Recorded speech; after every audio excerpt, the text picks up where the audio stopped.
ഈശോ മിശിഹായ്ക്ക് സ്തുതിയായിരിക്കട്ടെ. എൻ്റെ പേര് ബാബുരാജൻ. ഇതെൻ്റെ ഭാര്യ റിൻസി. ഇതെൻ്റെ 3 മക്കൾ അൽന, ആൻലിയ, റോബിനോ. ഞാൻ ആദ്യമായി ഉടമ്പടി എടുത്തത് 27/4/2022 അന്ന് ഉടമ്പടി എടുത്തപ്പോൾ ഞാൻ നിയോഗം വെച്ചതിൽ എനിക്ക് 2 പെൺകുഞ്ഞുങ്ങളാണ്. അപ്പോൾ ഒരു ആൺകുഞ്ഞിന് വേണ്ടി നിയോഗം വെച്ചിരുന്നു. അങ്ങനെ ആ നിയോഗത്തിൽ ഒന്നാമതായി വെച്ചത് ഒരു ആൺകുഞ്ഞിന് വേണ്ടിയായിരുന്നു. ആ നിയോഗം എനിക്ക് ആഗസ്റ്റ് 15-ാം തീയതി സാധിച്ചു കിട്ടി. രണ്ടാമത് നിയോഗം വെച്ചത് ഈ രണ്ടാമത്തെ മകൾക്ക് 5 മാസം പ്രായമുള്ളപ്പോൾ പനി വരികയും അങ്ങനെ ന്യൂമോണിയ ആവുകയും ചെയ്തു.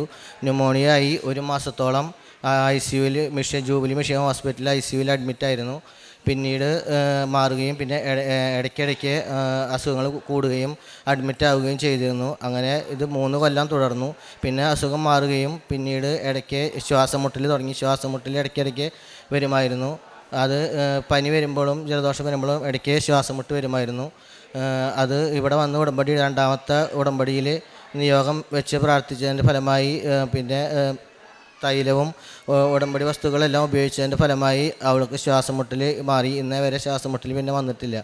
മൂന്നാമതായിട്ട് എൻ്റെ ഭാര്യ റിൻസി 6 വർഷം മുമ്പ് ഡിഗ്രിക്ക് ചേർന്നിരുന്നു. ഡിഗ്രി പരീക്ഷ എഴുതാൻ പറ്റാണ്ട് പല തടസ്സങ്ങളും കാര്യങ്ങളും പരീക്ഷ എഴുതാൻ പറ്റാണ്ട് കംപ്ലീറ്റ് ആക്കാൻ സാധിച്ചില്ല. പിന്നെ അങ്ങനെ 5ാമത്തെ ഉടമ്പടിയിൽ നിയോഗം വെച്ചതിൻ്റെ ഫലമായിട്ട് ഉടമ്പടി കാശ് രൂപം കൊണ്ടുപോയി പരീക്ഷ എഴുതുകയും ഡിഗ്രി കംപ്ലീറ്റ് ആവുകയും ചെയ്തു. പിന്നെ 4ാമതായിട്ട് എൻ്റെ മകൻ റോബിനോന് 11 മാസം പ്രായമുള്ളപ്പോൾ ഇതേപോലെ ജലദോഷവും പനിയും വരികയും ഡോക്ടറെ കാണിച്ചപ്പോൾ ന്യൂമോണിയ ആയിട്ടുണ്ട്, അഡ്മിറ്റ് ആക്കണമെന്ന് പറഞ്ഞു.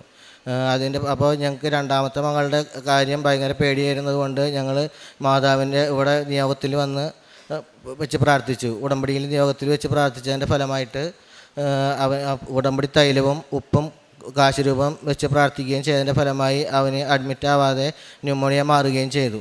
പിന്നെ കാരുണ്യ പ്രവർത്തികളായിട്ട് ഞങ്ങൾ മെഡിക്കൽ കോളേജിൽ പോയി രോഗികളെ കാണുകയും സഹായം ചെയ്യുകയും ചെയ്തു. പിന്നെ ഇവിടുന്ന് കിട്ടുന്ന കൃപാസന പത്രം ഞങ്ങൾ രോഗികളുടെ അടുത്ത് പോയി കൊണ്ടു കൊടുക്കുകയും ചെയ്തു. പിന്നെ ഭക്ഷണം തൃശ്ശൂർ റൗണ്ടിലുള്ള യാചകർക്കും അനാഥർക്കും ഭക്ഷണം കൊണ്ടു കൊടുക്കുകയും ജമാല ചൊല്ലി പ്രാർത്ഥിക്കുകയും പിന്നെ 2 ആഴ്ചയിൽ കുമ്പസാരിക്കുകയും സ്ഥിരമായി അരമണിക്കൂർ ബൈബിൾ വായിക്കുകയും ചെയ്യുന്നു. ഉടമ്പടി പ്രാർത്ഥന മനുഷ്യൻ്റെ അനുദിന ജീവിതത്തിലെ പ്രശ്നങ്ങളെ അഡ്രസ്സ് ചെയ്യുന്ന ഒരു പ്രാർത്ഥന ജീവിത രീതിയാണ്. അതിൻ്റെ അടിസ്ഥാനം കിടക്കുന്നത് യോഹന്നാൻ്റെ സുവിശേഷം 2-ാം അധ്യായത്തിലാണ്.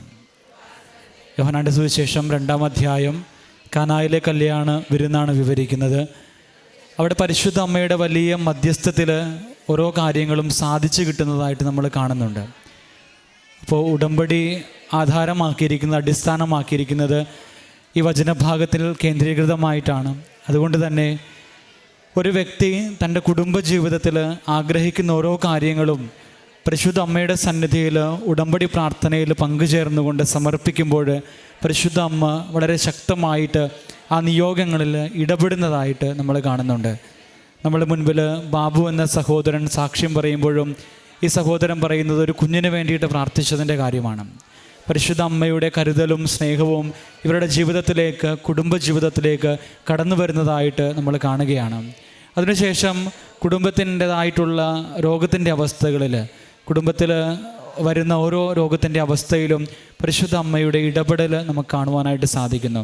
പരിശുദ്ധ അമ്മയുടെ സാന്നിധ്യം നൽകി ഈ കുടുംബത്തെ അനുഗ്രഹിച്ചതായിട്ട് നമുക്ക് മനസ്സിലാക്കുവാനായിട്ട് സാധിക്കുന്നു. പ്രിയമുള്ളവരെ, ഉടമ്പടിയിലായിരിക്കുമ്പോൾ വിശ്വസ്തയോടുകൂടി ഉടമ്പടി ജീവിതം മുന്നോട്ട് കൊണ്ടുപോകുമ്പോൾ നമ്മൾ അനുഗ്രഹിക്കപ്പെടുകയും പരിശുദ്ധ അമ്മയുടെ വലിയ കരുതലും സാന്നിധ്യവുമൊക്കെ അനുഭവിക്കുകയും ചെയ്യുന്നത് ഈ അൾത്താരയിലെ ഓരോ സാക്ഷ്യങ്ങളിലും നമ്മൾ കാണുന്നതാണ്.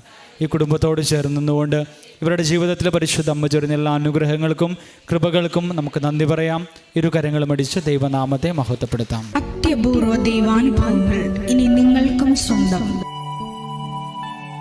ഈ യൂട്യൂബ് ചാനൽ ഇതുവരെ സബ്സ്ക്രൈബ് ചെയ്തിട്ടില്ലെങ്കിൽ ഇപ്പോൾ തന്നെ സബ്സ്ക്രൈബ് ചെയ്യുക. ഈ വീഡിയോ ഇപ്പോൾ തന്നെ നിങ്ങളുടെ സുഹൃത്തുക്കൾക്ക് ഷെയർ ചെയ്തുകൊണ്ട് കർത്താവിൻ്റെ പ്രേക്ഷിതരാകുക.